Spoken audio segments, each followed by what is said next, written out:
Gong. Excellent. 4 joueurs. La mise en place, c'est un plateau, je l'ai mis avec l'extension et il est divisé en 1, 2, 3, 4, 5, 6, 7. 7 parties, puis il y a 2 parties en bas qui est l'extension. Donc, vous avez des jetons dans la première partie qui sont là. Des jetons comme ça sont placés aléatoirement. Là, il y en a de couleur marron et il y en a de couleur normale, moins marron. Les marrons, c'est avec une extension. C'est l'extension des fermiers qui se fâchent tout le temps. Fait que bref, là, on les met aléatoirement par Monsieur Trier dans la boîte. Il y a comme des tuiles bonus qui sont indiquées dans le manuel. Les tuiles bonus sont pas utilisées avec les extensions. Dans le fond, ils scrapent quasiment tout le temps, là, peu importe quoi. Là. Fait que je les ai pas mis. Fait qu'il n'y a pas les tuiles bonus. Puis il y a certaines tuiles qui étaient comme en double, fait qu'il a fallu enlever. En tout cas, regarde, tu lis le livre, puis c'est écrit, là, mais c'est aléatoire, déplacé ici. Et puis, tous les joueurs vont mettre un chevalier dans cette section-là, mais nulle part, juste dans la section, en quelque part. La deuxième section qui est ici, il n'y a rien de spécial à faire pour le moment. Il y a juste à mettre les cartes. Si on regarde les cartes, là, juste ce qui va changer bien gros, là, c'est l'icône en haut à droite. Je sais pas si c'est clair, comme ça. Check mes ongles. En tout cas, c'est une fan avec un petit... le plus à gauche, c'est 1. En tout cas, il est divisé en 5 segments. Fait que finalement, c'est un jeu de 1 à 5. Puis ça veut dire que c'est les cartes du premier joueur. Les cartes du deuxième joueur, ben il y a 2 segments qui sont pleins. 3 joueurs, en tout cas. Hein? Puis les cartes de départ, ben check ça. Il n'y en a pas de segment. C'est comme vide. Fait que toutes les cartes vides, c'est toutes sur le plateau. Puis les derniers, c'est le yin et le yang. Les autres, c'est des cartes de... c'est une pioche.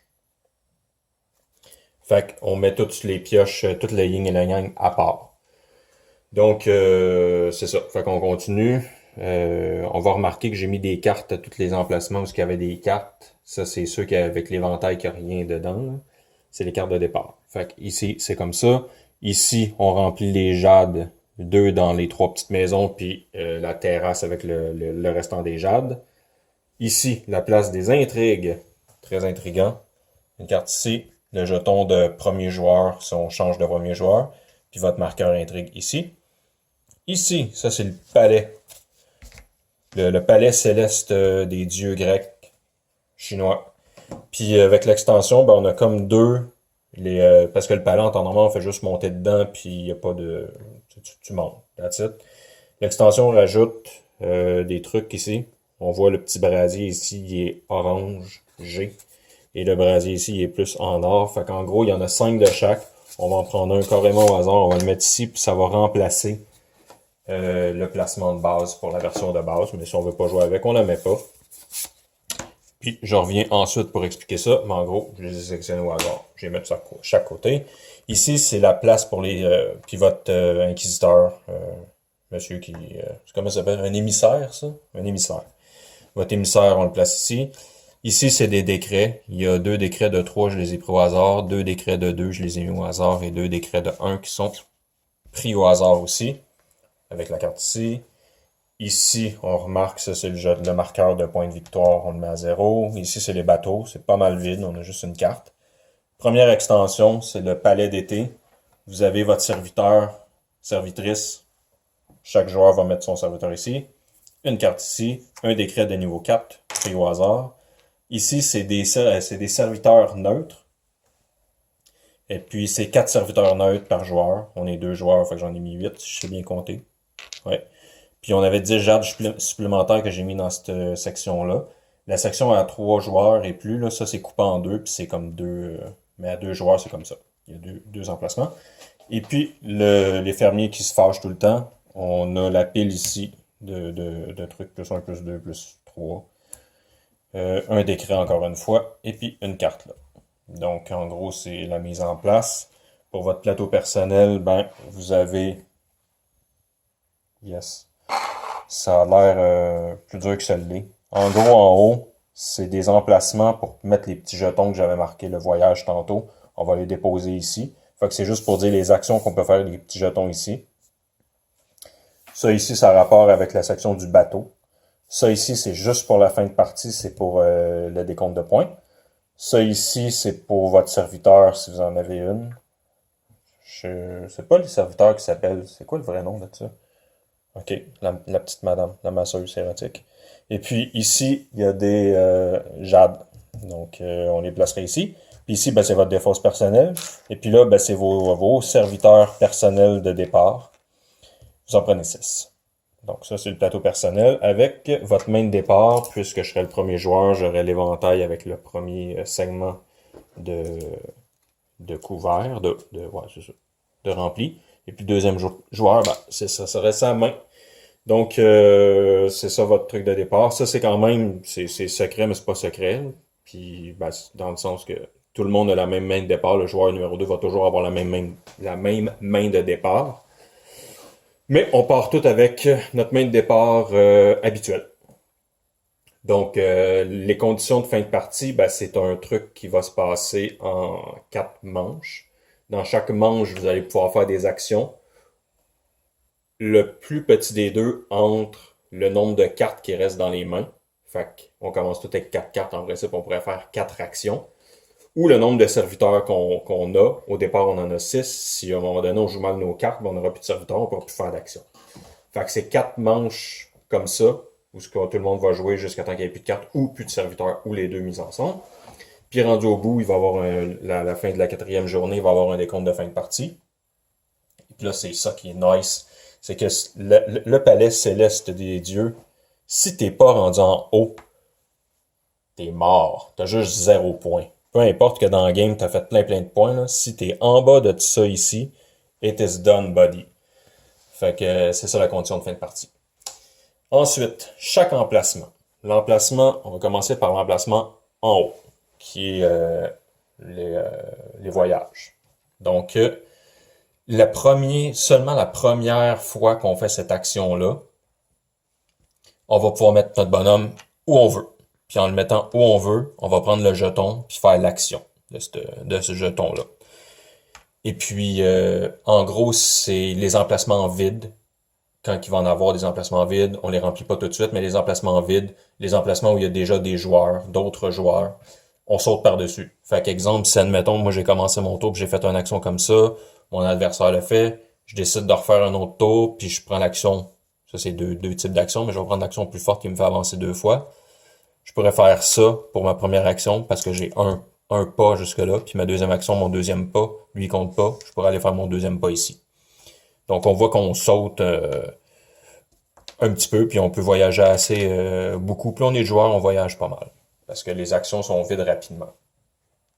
Donc ça, c'est juste des actions de voyage, puis ça se remplit à la fin d'une des manches. La deuxième action, qui est de construire la grande muraille, ben ça va dépendre combien qu'on est de joueurs, mais quand on voit le chiffre ici, qui est écrit, mettons, 1 à 2, ça veut dire que si on a assez d'ouvriers qui sont rendus, ou les serviteurs, qui sont rendus là, peu importe qui, mais aussitôt qu'on a atteint ce chiffre-là, nous on arrêterait ici, fait qu'il faudrait mettre 4 serviteurs, puis on passerait au décompte de la grande muraille pour faire des points de victoire, puis bouger notre petit bonhomme, puis en tout cas, je le fais tout de suite. OK. Ben, en gros, pour le décompte, la façon que ça se passe, c'est la personne qui en a le plus de petits bonhommes ici, va faire 3 points de victoire, puis elle va avancer son émissaire, qui est le petit gars ici, de 1. Ensuite de ça, chaque personne qui avait participé, donc qui avait au moins un gars là-dedans, va pouvoir dépenser des points d'intrigue. C'est dans cette partie-là. Mais c'est la seule, on voit le tableau ici, là, c'est la seule façon qu'on peut dépenser des points qui viennent de là, qui votre marqueur, là, plus vous êtes haut, vous allez pouvoir dépenser. Mais la seule façon, c'est d'activer ça ici. Sinon, ça sert carrément à rien. En fait, c'est pas vrai. Ça sert à une seule et unique chose autre, c'est que peu importe les égalités dans le jeu, peu importe, c'est toujours départagé par ça. Celui qui est le plus loin, c'est lui qui remporterait la majorité ou peu importe quoi. Et puis, si les deux sont à la même distance, ben c'est toujours comme celui qui est sur le dessus. Donc, celui qui est sur le dessus il briserait l'égalité. Donc ça, c'est pour la grande muraille. Ensuite, les jades, ben, c'est straightforward. si vous payez le nombre de serviteurs qui est écrit là, vous allez prendre une jade qui est disponible. Les jades dans les maisons sont jamais remplis, mais la quantité ici à 5 est supposée être illimitée. Fait que si on vient qu'à en manquer, on peut remplacer ça par des vrais jades ou des émeraudes ou quelque chose de vert, là, puis qui coûte bien cher. Ici, le truc des intrigues. Donc ça, comme je disais, en gros, tu avances, puis il y a deux actions disponibles. Il y en a un que ça va te permettre d'avancer et de prendre ce jeton-là pour changer de premier joueur. Le premier joueur a le jeton nord. Et puis, s'il y a personne qui le prend, le premier joueur va pas être passé. Puis la deuxième action disponible, ben, en gros, c'est ça. C'est juste pour avancer le plus loin possible pour soit départager l'égalité ou faire des affaires de grande muraille puis faire des échanges ici. Donc ça, c'est juste ça ici. Lui, c'est le palais pour monter. Donc, il y a deux utilités, dont une super importante. Si t'es pas en haut, t'es mort. Et la deuxième, c'est que quand on joue avec, comme nous, on a mis l'extension, ben, t'as des bonus, si on veut, dépendamment du côté que tu choisis. Le côté à gauche, c'est pas des bonus, c'est des prérequis. Le côté à droite, c'est des bonus quand il est en couleur blanc. Et quand il est en rouge, c'est pas des bonus, c'est des malus. Donc, ça ferait l'inverse. La partie ici, c'est des décrets. Fait qu'en gros, on va se placer ici pour prendre, disons que j'utilise ce décret-là. Ben, t'es là pour le restant de la partie, puis ça te bloque d'un serviteur, mais t'as des avantages. Exemple, les deux décrets qui sont en bas, c'est toujours pour la phase du jour. Donc, en gros, ça va être, si on se place là à la première manche, on va pouvoir faire ce décret-là 3 fois. Jusqu'à la fin de la partie. Parce que c'est la phase du jour, et puis on peut pas être là la première manche. Puis il y a juste 3 autres phases du jour. Ici, c'est des trucs qui vont changer les règles pour tout le long de la partie. Fait que c'est pas un bonus qui est obtenu. C'est durant tes tours de jeu. Et puis ça, c'est uniquement à la fin de la partie. Les décrets de niveau 3. Les bateaux. Les bateaux, on avance, et puis à un moment donné, on débarque à un port, et quand on débarque à un port, on mange du bec. Non, c'est pas vrai. On va pogner le bonus qui est à côté. Donc en gros, on a tous 3 bateaux. Et puis, disons que le bateau est rendu ici, puis j'ai 3 petits gars dedans, ben je le débarque, puis ça me donnerait accès à ce bonus-là, qui est 4 points de victoire. Si je le débarque ici, ça va me donner une carte bonus. Si je le débarque ici, ça va me donner des jumelles. Puis ici, ben ça va me donner un des 3. Donc ça, c'est que le bateau. On regarde en bas le palais, on va se mettre sur les rives. Fait que en te mettant sur les rives, tu vas avoir dans le cas des 2 joueurs, tu vas avoir 2 bonus que tu vas avoir. Si tu décides, si t'es beaucoup ici, puis en tout cas, la majorité, tu vas pouvoir prendre ta servante. Oh, c'est ça, c'était servante le mot. Et puis ici, ben c'est ça que tu vas pouvoir prendre des jades ou des serviteurs neutres. Et puis finalement, puis il y avait un décret niveau 4. Et puis finalement ici, que en gros, ça peut être avantageux comme ça peut être désavantageux pour tous, c'est la révolte des paysans. Donc c'est le même principe que la Grande Muraille. Plus on est de joueurs, plus ça va aller loin, ce truc-là, avant d'être activé. Mais ça, aussitôt que c'est activé, ben on va faire la conséquence. Que je disais qui peut être positive ou négative. Donc, comment ça se passe un tour de jeu? Quand c'est à ton tour de jouer, tu vas avoir tes cartes en main. Et de tes cartes en main, tu vas décider quelles que tu vas vouloir jouer, dépendamment de l'emplacement. Le critère à respecter, la règle à respecter, étant que pour faire une action d'un emplacement quelconque, faut que tu aies un nombre, le nombre qui est indiqué là, plus élevé que la carte qui est déjà disponible sur l'emplacement. Exemple, si je veux faire cette action-là, je pourrais pas mettre ma carte 2. Parce que ma carte 2, elle est plus petite que le chiffre qui est là. Et je peux pas être égal non plus. Mais ça activerait l'action pis tout. Fait c'est ça. Si jamais je suis mal pris ou je veux faire ça, que je suis pas capable de mettre une carte supérieure à la valeur qui est là, la façon de l'activer, on la remplace quand on fait ça, et la carte qu'on a prise, elle s'en va dans la défausse. Et l'activation, si je veux la faire quand même, j'ai 2 choix. Soit que je reprends une autre carte de mes mains puis je la mets dans ma défausse. Là, je vais pouvoir activer les actions qu'il y a là. Ou bien, je peux prendre 2 de mes serviteurs dans ma réserve personnelle et les mettre dans ma pioche. Si je fais ça, je peux aussi activer l'action. Sinon, si je décide de pas le faire, ben, je vais juste remplacer mes cartes. Là, ce qu'il faut considérer, c'est la chose suivante. À la fin de la manche, les cartes qui sont dans ma défausse, ça va être les cartes de ma main pour la prochaine manche.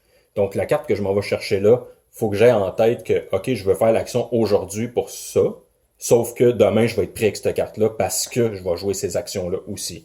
Ce qui veut dire que il y a des actions qui sont bien intéressantes. Exemple, je veux un décret, je m'en vais le prendre ici. Ben, après ça, je suis pogné qu'un 1. Puis mon 1, la seule et unique affaire qu'il peut battre, puis c'est la seule carte, c'est comme ça, il va battre un 9. C'est tout. Le 9 aussi, c'est la seule façon de le battre, c'est en mettant un 1. Le battre étant de prendre l'action.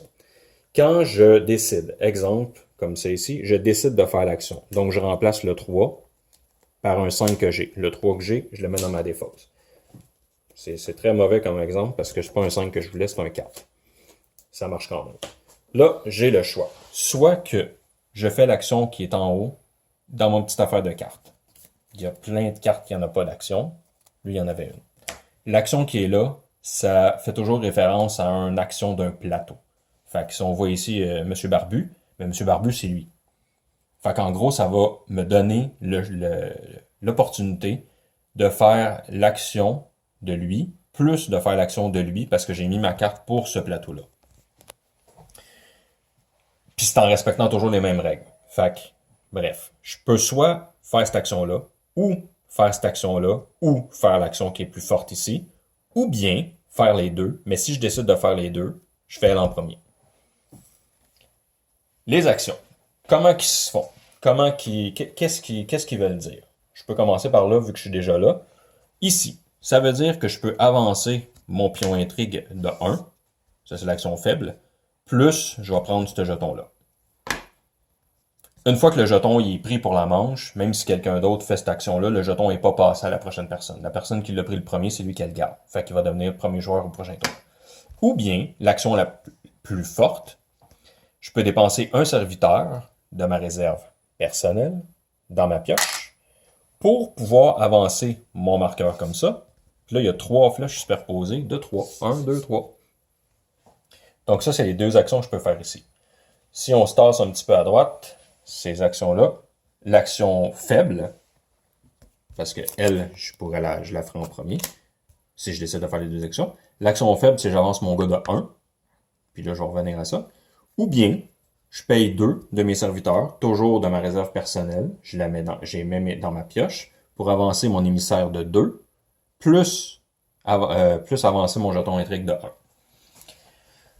Là, de la façon que ça se passe ici, ça j'ai dit, c'est plus spécial, c'est que à partir du moment où ce que je suis rendu, parce que j'ai avancé, je suis rendu ici, j'ai décidé d'aller à droite. Je me suis commis d'aller à droite. Je peux pas aller, puis hop, tu sais, switcher je peux pas. Je me suis commis à droite, puis je continue jusqu'à temps que je sois rendu en haut à droite. La seule et unique façon que je peux décider de ne plus aller à droite, c'est parce que je peux faire des actions avec les extensions qui me permettent de reculer. Ce qui est pas nécessairement nice, mais des fois, ça l'est. Fait que la seule façon, ça serait de reculer de 2, de revenir au début, puis là, de m'en aller de l'autre côté. Mais, tu sais, c'est comme toi. Prends tes engagements, respecte-les. Donc, en gros, ça veut dire qu'on voit le soleil, ça veut dire à la phase du jour, ça va me donner un point de victoire. Les points de victoire tout de suite sont toujours en rouge, puis les points de victoire à la fin de la partie sont toujours en mauve. J'aimerais ça le voir une place, là, mais je le vois pas sur le plateau. Mais sur le plateau de jeu personnel, par exemple, on les voit bien. Là, sont en mauve, les points de victoire. Fait que ça, c'est à la fin de la game. Donc, c'est ça. Puis, c'est les façons de reculer. Fait que ça, c'est la partie de droite. Fait que ça veut dire qu'à la phase du jour, que je vais revenir à la phase du jour, je ferai un point de victoire. Si je suis rendu ici, je vais faire 2 points de victoire, mais il faut que je sois sur cette case-là. Si je suis ici, j'en ai plus de points de victoire. Si je continue à avancer, ça voudrait dire que je perdrai un point de victoire. Et si je perds un point de victoire encore, puis le premier qui est arrivé s'en va se mettre à la première place. On dit que dans l'extension, on peut reculer. Fait que si jamais, ça on va dire que c'est une autre couleur, je vais prendre un noir, qui est pas la même chose. Disons que c'est la situation qui est là se présente. Malheureusement, le bleu, il devrait reculer de 1. Ça fait ça. Le noir va pas se tasser en 7e place. Le noir reste là. Le prochain qui arrive là, si mettons il y avait un autre joueur qui est le rose, qui arrive puis qui se faufile puis whoop, il y a la place disponible, il va prendre la première place. C'est tout. Fait que c'est comme ça. Et l'autre côté, le côté de gauche, c'est les prérequis. Dans le cas présent, ça veut dire que Pour être capable d'avancer dans cette chose-là, pour arriver sur cette marche-là, il faut que j'ai de 1 à 3 cartes en main. Les cartes de base, ceux-là. Il faut que j'en ai 1 à 3 en main, c'est le prérequis. Ici, c'est 4 à 6, puis ici, c'est 7 à 9. Donc, on avance, puis plus on avance, plus les prérequis sont élevés, les prérequis ne disparaissent pas. Fait que ça, à un moment donné, on veut faire une action qui doit nous faire reculer, puis le prérequis, on l'a pu. Dans le cas présent, ça se peut pas, là, mais que le prérequis, on l'a pu, ben, on pourrait pas faire l'action, en principe. Donc ça, c'est pour celui-là. Les décrets, c'est assez straightforward. Le coûtant étant le nombre de bonhommes qui est requis sur le décret, qui est en bas à gauche, plus un bonhomme pour chaque personne qui est déjà sur un décret. C'est un décret, comment je peux dire ça? On peut pas être deux personnages de la même couleur sur le même décret. Si je me place ici, premièrement, mon gars, il est là pour toujours. Il passe sa vie dans le décret. Je pourrais pas en mettre un deuxième là puis l'activer lui 2 fois. C'est un personnage. Puis, disons, dans le cas présent, si je voulais acheter ce décret-là, ça me coûterait 2 gars, qui est de ma réserve personnelle que je vais dépenser dans ma pioche, plus un gars, parce que il y a un autre joueur qui est ici, plus mon pion. Fait que pour faire cette action-là, ça me coûterait 4 serviteurs. 3 dans la pioche, puis un que je mets sur le jeu. Donc, à partir du moment où je me suis mis là, le décret devient actif. Donc, il n'y a pas de façon plus forte, c'est que cette action-là. On peut aller voir, quelle tu veux. Mettons la maison de Jade. La maison de Jade, ben ça aussi, c'est assez simple. Tu dépenses ce nombre de bonhommes-là dans ta pioche. Tu prends ta réserve personnelle et tu les mets dans ta pioche, puis tu prends une Jade. Comme je disais, ça se remplit jamais, mais le 5 est illimité.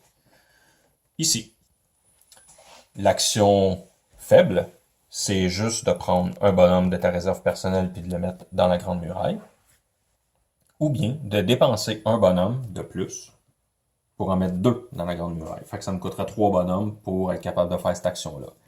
Là, ici, on a un bonhomme, c'est l'équivalent, les jumelles peuvent être l'équivalent d'un bonhomme. Ce qui veut dire qu'à partir d'un certain moment, qu'une action que je suis pas arrivé, des jumelles, ça compte pour 2 serviteurs. Je peux les mettre comme ça pour 2. Je peux les mettre comme ça pour que ça compte pour 1. Mais garde en tête que si je fais cette action-là, celle en bas, je pourrais dépenser un serviteur pour en placer 2. Fait que je pourrais placer premier serviteur et deuxième. Fait que je prendrais déjà 3 emplacements avec ceux-là. Donc, c'est pas plus compliqué que ça, la grande muraille. Les choses en haut pour se promener, ben en gros, c'est ça. Comme j'ai dit, l'action de base, c'est que tu te déplaces ton bonhomme comme ça de 1. Je rappelle le fonctionnement. On défausse une carte qu'on a dans nos mains. Là, j'en ai-tu? Ouais, j'en ai 9. Fait que je rappelle le fonctionnement. On défausse une carte. Je joue ça. Ça s'en va dans ma défausse. Et puis là, je fais l'action qui est là. Fait que je peux l'avancer de 1. Le premier, je peux le mettre où je veux, mais à partir du moment où je me suis commis une place pour le restant de la partie, je dois toujours repartir d'où mon bonhomme est mis. Et l'action du bas, ça veut dire que je pourrais dépenser 2 gars pour faire avancer mon cheval de 2 cases. Ben, deux emplacements où il y a encore des choses disponibles. Les jetons marrons. Quand on en prend un, ça va ajouter une petite tuile dans la partie qui est ici en bas. Donc ça, c'est une règle de l'extension.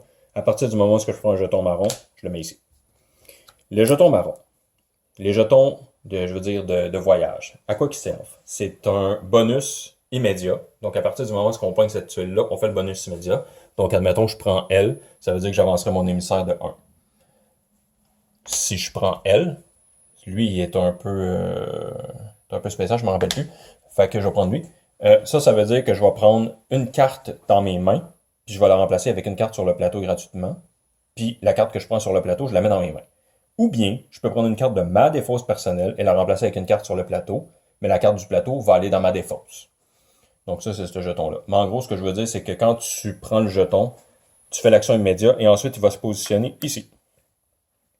Plus tu en as, plus tu vas pouvoir faire des actions qui sont fortes, si on veut. Donc, à tout moment dans ton tour, tu vas pouvoir remplacer des jetons, 2 jetons, pour un serviteur que tu vas prendre de ta pioche et que tu vas mettre dans ta réserve personnelle. Ou bien, tu peux remplacer 4 jetons comme ça pour 2 points de victoire, ou tu peux en placer 6 pour avoir une jab.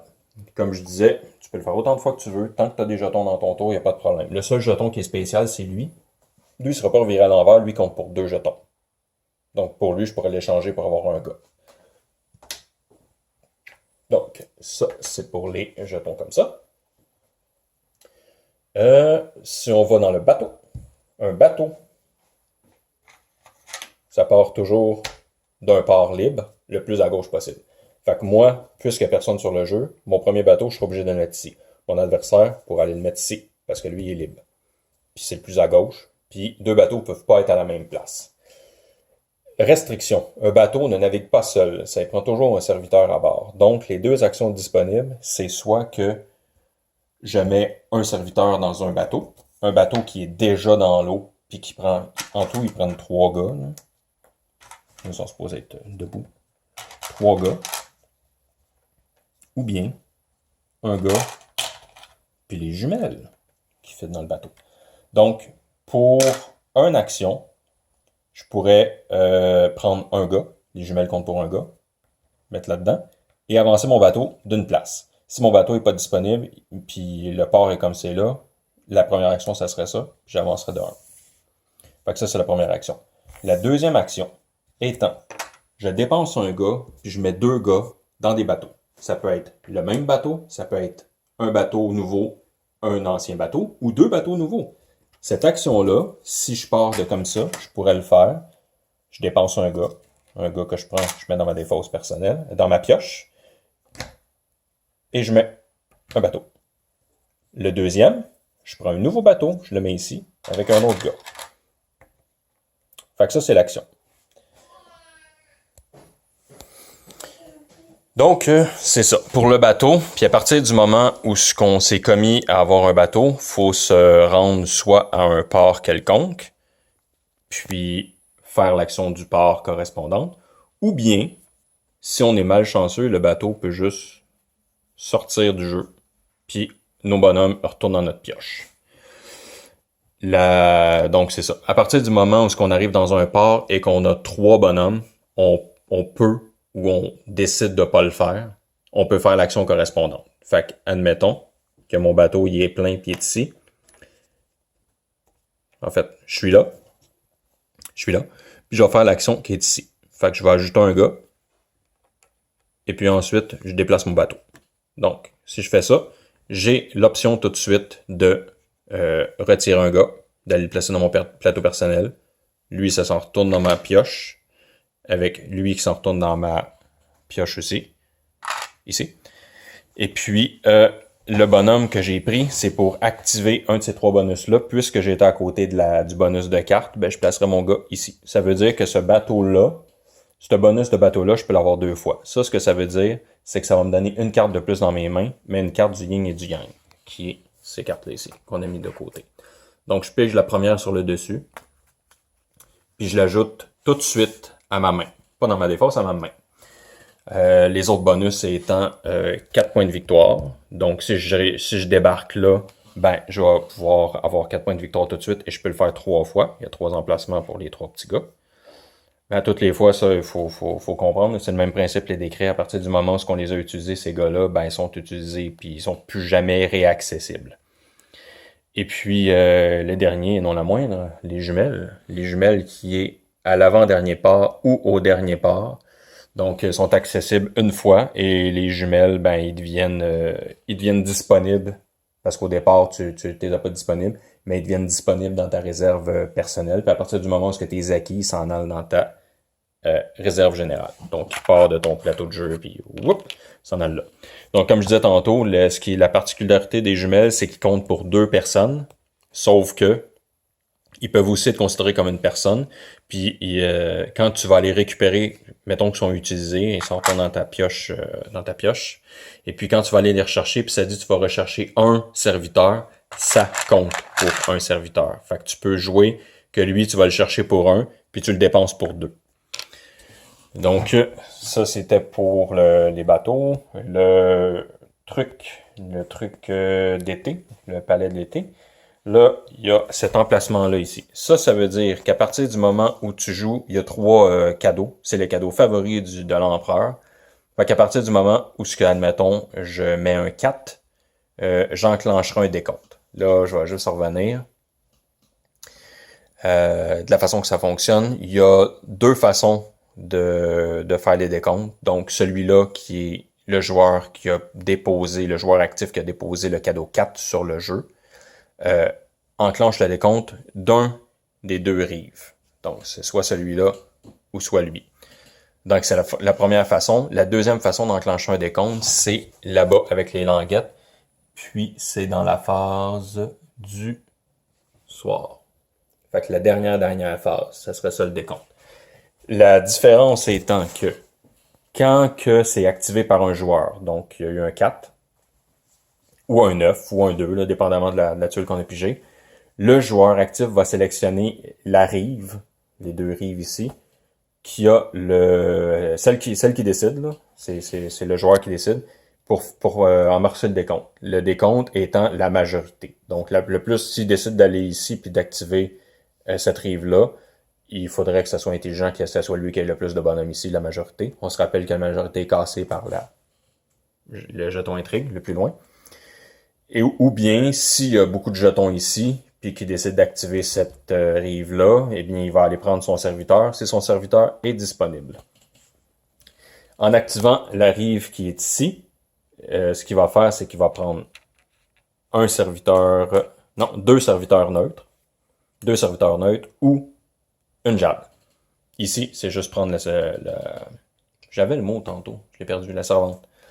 Ici, c'est prendre la servante, puis là, ben, je l'ai dit. Donc, ouais, c'est ça. Puis, la deuxième façon, ben, comme je disais, c'est à la phase de nuit. Là, la phase de nuit va regarder c'est quelle rive qui a le plus de monde. Fait qu'entre elle et elle, la rive qui a le plus de personnes, on va regarder sur cette rive-là, c'est qui a la majorité. Et cette personne-là va avoir le bonus. La serveuse, la chose, elle, la madame, ce qu'elle fait, c'est très simple, c'est que quand on la détient, elle va dans ton plateau personnel ici, et puis durant ton tour de jeu, ce qu'elle fait, c'est qu'elle va doubler ton action. Donc, si je m'en vais ici, avec mes bonhommes normaux, avec ma carte, je mets ma carte ici, je la remplace, je lui fais les actions, elle reproduit exactement les mouvements que j'ai faits. Donc, si dans mon tour, j'avais fait lui et lui, ben elle va le refaire une autre fois. On redépense, bien sûr, mais elle va le refaire une autre fois pour les deux. L'action sur la carte et l'action sur la planche de jeu. À partir du moment où ce qu'on a utilisé un servitrice, elle s'en retourne se faire bronzer la canaille sur sa berge. À partir du moment où ce qui est utilisé. Si on l'utilise pas puis qu'on l'a en fin de la partie, ça va donner 3 points de victoire comme c'est écrit là. 4. Fait que si on l'a disponible. C'est ça. Les serviteurs neutres maintenant, c'est la seule chose à respecter, c'est qu'un serviteur neutre ne peut jamais, en aucun cas, être sur le plateau. Donc non, un serviteur neutre ne peut pas être sur un bateau. Donc, par conséquent, un serviteur neutre ne peut pas se retrouver là. Un serviteur neutre ne peut pas se retrouver dans des décrets. Un serviteur neutre sert uniquement à dépenser des bonhommes. Exemple, ça ici, je peux dépenser des serviteurs neutres, puis ça va dans ma pioche personnelle que je vais pouvoir remettre dans ma réserve générale. Ma pioche personnelle, on se rappelle, ma réserve générale. Que je vais pouvoir remettre dans ma réserve générale tout le temps. Mais ils servent à dépenser des serviteurs. Et puis les jades, bien sûr, ben c'est le même principe, là, ils s'en allent à la même place que l'autre. Quand on acquit une jade, on les met là. Puis plus on en a, plus on va faire des points à la fin de la game. Puis quand on en a 5, ben pour chaque supplémentaire, c'est 2 points de plus. Donc ça, c'est pour c'est l'affaire spéciale qu'il y avait ici, ce plateau-là. Et puis l'autre extension, bon, eh bien, les façons d'ajouter des tuiles. Il y a 3 façons. Premièrement, à toutes les fois qu'on va jouer une carte 1, les fermiers sont vraiment pas contents. Fait qu'ils se révoltent tout de suite. On va tourner une tuile. Ensuite de ça, la deuxième façon, comme je l'ai dit, on le voit, quand on va prendre une tuile marron, on tourne. Aussitôt. Et la troisième façon, c'est que quand on fait cette action-là, on va en tourner une. Fait qu'on voit qu'est-ce qu'a fait cette action-là. Je prends 2 serviteurs de ma pioche, puis je le mets dans ma réserve générale, plus je tourne une tuile. Ou bien, je recule mon émissaire de 1, Et puis, je prends 4 serviteurs et je mets une tuile. Une tuile comme ça. À partir du moment où on a atteint ça, ce qui va se passer, c'est que tout de suite, les paysans vont se révolter. Fait que on va additionner les points de force des serviteurs. Donc, dans mon cas présent, c'est 11 si je sais bien compter. Et puis, là, on va regarder, ça repart ici. Là, chaque joueur qui a des cartes dans sa défausse, fait que pas dans ses mains, va pouvoir prendre une de ces cartes-là et regarder la valeur. Et bon, il prend une de ces cartes-là et puis il garde secret. Donc, tous les joueurs font ça, tous des joueurs qui ont des cartes dans leur défausse. Ensuite de ça, on va additionner toutes ces belles cartes-là, ces belles valeurs de cartes-là. Et puis, si jamais on est plus élevé que les valeurs additionnées des paysans, on gagne la révolte.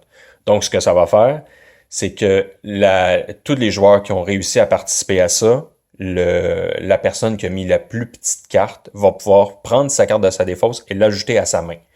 Tous les autres vont reprendre la carte qu'ils ont jouée puis ils vont la remettre dans leur défausse. Donc ça, c'est si on a gagné la révolte. Si on a perdu la révolte, donc on a additionné tout le monde et puis qu'on est en dessous, celui qui a joué la carte la plus élevée va la remettre dans sa main. Toutes les autres vont reprendre la carte qu'ils ont jouée et vont la remettre dans leur défausse. Et toutes les autres vont aussi reculer leur émissaire. Leur émissaire.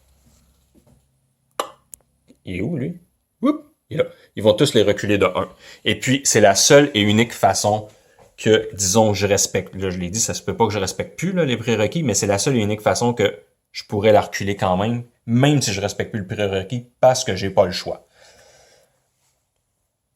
Donc, ça, c'est pour cette carte-là. S'il fallait, mettons, en piocher 2 dans le même mouvement, ben aussitôt qu'on est atteint à ça, on fait la révolte. Et puis notre deuxième tuile, on va rebrasser toutes les tuiles comme ça. Et puis on va mettre l'autre tout de suite. La révolte se continue. Et puis, on voit que les décrets de niveau 4, qu'il y a un décret de niveau 4 ici, et puis ici, sont écrits en arrière.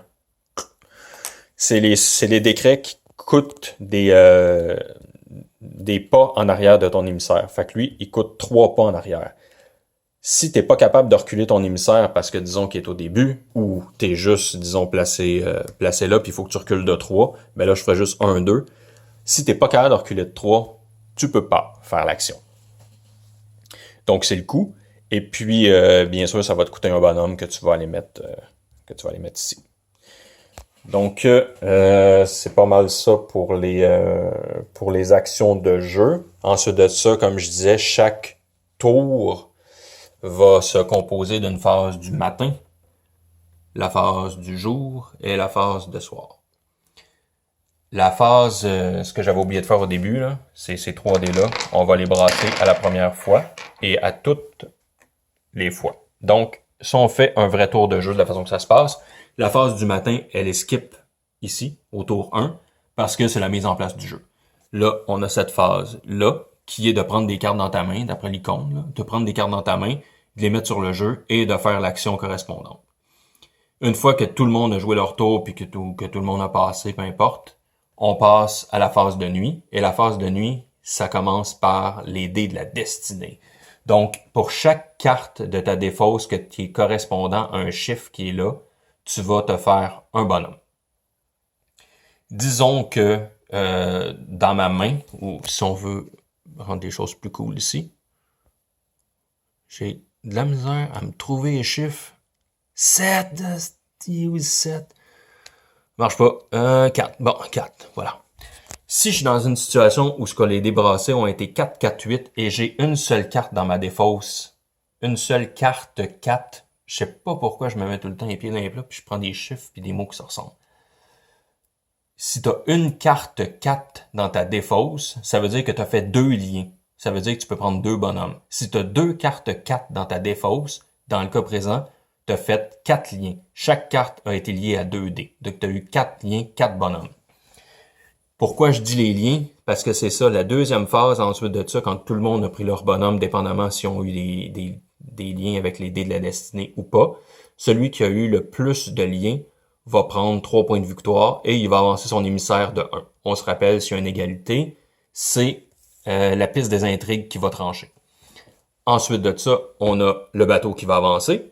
Et le bateau, S'il est plein et qu'il avance puis qu'il y a un port qui intéresse le joueur peut débarquer un de ses bonhommes, un de ses 3 bonhommes, débarquer son bateau complètement du jeu et avoir le bonus immédiatement.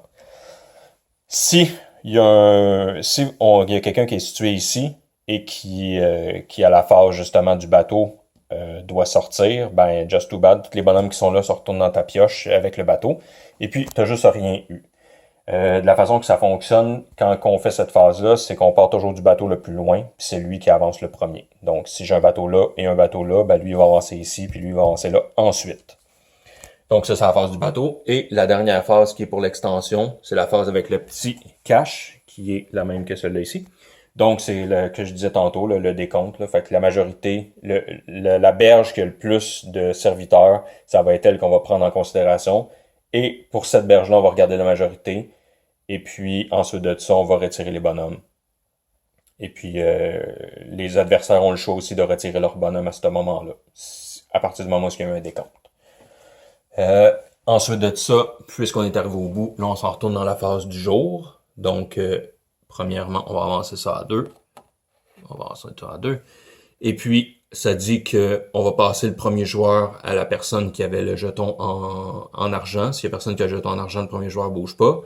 On remet des tuiles comme ça. Ceux-là. On remplit les trous vides, mais pas où il y a des chevaux. Ceux-là, on ne bouge pas. On rebrasse les dés de la destinée. On regarde les décrets. C'est des décrets de jour. C'est pour ça qu'il y avait le petit soleil. Fait que s'il y a des gens qui sont ici, on va faire leur action correspondante dans l'ordre du tour. Ici, c'est un serviteur avec un point d'interrogation. Ben, en gros, on va prendre 4 serviteurs à chaque manche après ça. Donc, à la deuxième manche, on va prendre 4 serviteurs. Et puis, lui, c'est si il y a des émissaires qui sont dans une phase de jour. Donc, ceux-là. On va prendre le bonus correspondant. Et puis là, on va jouer jusqu'à la fin. On va jouer un dernier tour là. Et quand on va faire le dernier tour et qu'on va être à cette phase-là et que tout doit être fini, on va faire les affaires avec les liens de la destinée, bla bla bla bla bla. On passe au décompte final. Fait que le bateau va avancer une dernière fois, mais on va pas refaire une phase du jour. On passe au décompte de la phase finale. Et le décompte final est celui-ci. Donc, on va regarder le mur de Chine. Et pour la personne qui a le plus de constructeurs sur le mur de Chine, de serviteurs constructeurs, il va faire 3 points de victoire, puis il va avancer son émissaire de 1. Ici, c'est les points, la deuxième option, c'est les points de décret. Donc, dans le fond, c'est des décrets de niveau 3, puis peut-être, les décrets de niveau 4 aussi. On va ajouter des points si vous en avez. Ici, on va regarder l'empereur, celui qui fait le plus de points. Ben, dans le fond, tout le monde va additionner les points de la façon qu'ils sont placés ici. On se rappelle que si tu n'es pas là, tu es mort. Donc, tu as 0 points et tu es éliminé de la game et va-t'en chez vous, la tête entre les jambes. Ici, la serviteur, c'est encore ce mot-là. La madame, si elle est encore disponible dans ton plateau de jeu, tu ferais 3 points de victoire. Et finalement, pour ton décompte pour les jades. Ici. Donc, c'est ça qui est ça. By those.